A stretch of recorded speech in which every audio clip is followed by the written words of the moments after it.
Good evening, good evening, good evening. Welcome to Interesting Talks with Footprints. Hopefully, your glass is half full rather than half empty.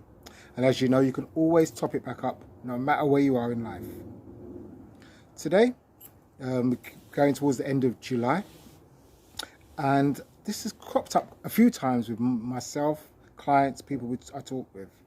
And it's looking for your why, your inner calling. What is it? What's your inner calling? What is your why? Why do you do what you do? Why do you get out of bed in the morning and go through every day as you do? What is your main purpose? Now, some people can say to me, oh, for my kids, for my wife, it's my job, I've got to pay the mortgage, got to pay the bills, all that. Yeah, that is fantastic. There's nothing wrong with that. Those are valid reasons to get out of bed and do what you do. But what is your inner calling? What's your true self? What's your true self saying to yourself?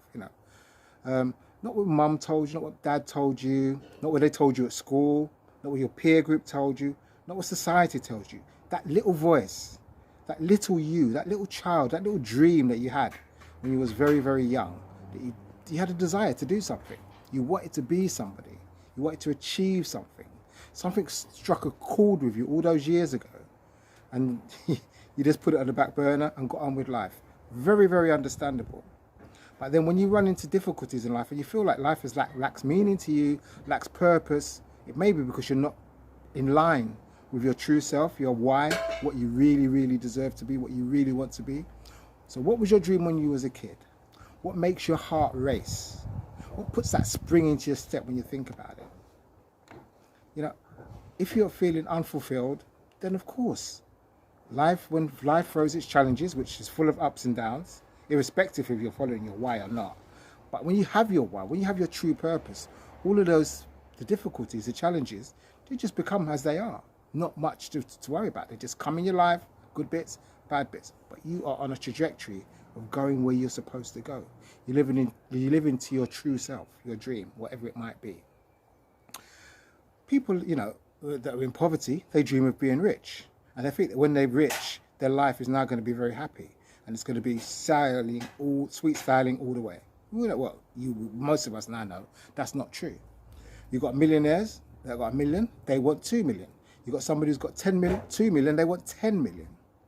The rich and famous are rarely satisfied. They have a ceaseless end of worries, just like what we do in the world, the people that don't have millions. So people are always dissatisfied, not happy with their life. The mind is like that. You give it pleasure, you have a pleasurable experience, the mind says, okay, what's next? I want a bit more. When will it fade away? Can we intensify this feeling? That's how the mind works. It's constantly never satisfied and it always wants more. People dream of love. When they get it, it's not enough. They start asking questions like, will it go away? Will this person leave me? Will I be lonely? Am I good enough? Or did I marry beneath myself? Am I seeing somebody who's not up to my standard? Worry, worry, worry. All the time. Never satisfied. So when they're dreaming of love, they wonder, is it enough? And we all know people like that. They're in a relationship, from the outside looking in for us, and from what they tell us and what we can even see, they should be happy, but they're not. So again, if that person or we have our why, underpinning who we are and where we're going, everything else fits into place far more smoothly and life is far much more balanced. So that's why I'm asking you to look for your whys. Now, how do we find our why?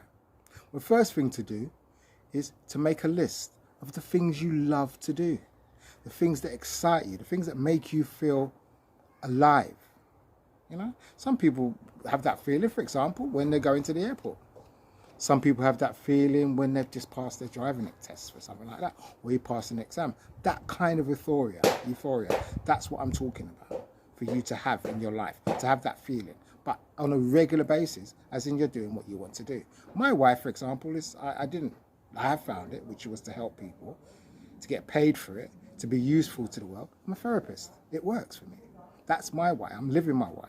So I do feel contented more than not because of what I do, what I want to do in the way that I want to do it, and I get paid for it. And I get rewards by seeing people's lives change for the better. So it is very, very rewarding. So how can you find your why? So make a list of all the things that you like doing, that have given you joy, things that you've maybe forgotten about back in your past. So make a list. There's no limits.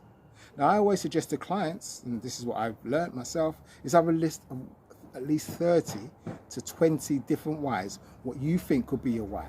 Then bring it down to 10, then bring it down to 5, then bring it down to 1. And once you find that one particular why, it's time to take action. It's time to start looking at ways, small steps, to bring that why into fruition. So you're now doing it. I don't know. It might even be wanting to feed the poor in a big way. Yeah. So therefore, you might want to go and do something. I don't know. Go to Bangladesh, go to Palestine, go to somewhere in Africa, go to somewhere in the Middle East, or even here in London. You could set up certainly a food shop, because there's definitely a need for that in the United Kingdom, much less London. Yeah.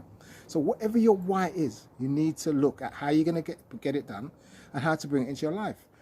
It's not enough to just live a mundane life, an ordinary life, when you can live a supercalifragilisticexpialidocious life by following your dreams, living your passions. And remember, you have one life. There's no refund, there's no dress rehearsal, there's no chance to repeat it again. This is it. Every single day is one day less that you have to do stuff. So if you can, find your why. And do tell me what your whys are. Leave comments, share ideas, how other people can find their why. What I'm saying is, the textbook route. There might be other ways that people have found their whys and true satisfaction in life. Because don't forget it, life is definitely going to be going up and down for each and every one of us. But if we've got something, a joy within ourselves, imagine how that feels. When you're facing difficult situation, you've still got that inner joy, that inner smile, that inner sort of like joke within yourself that, okay, this difficulty is just momentarily happening, and I'll be back on track tomorrow afternoon or next week. Anyway, I think you got my point. Hopefully you have.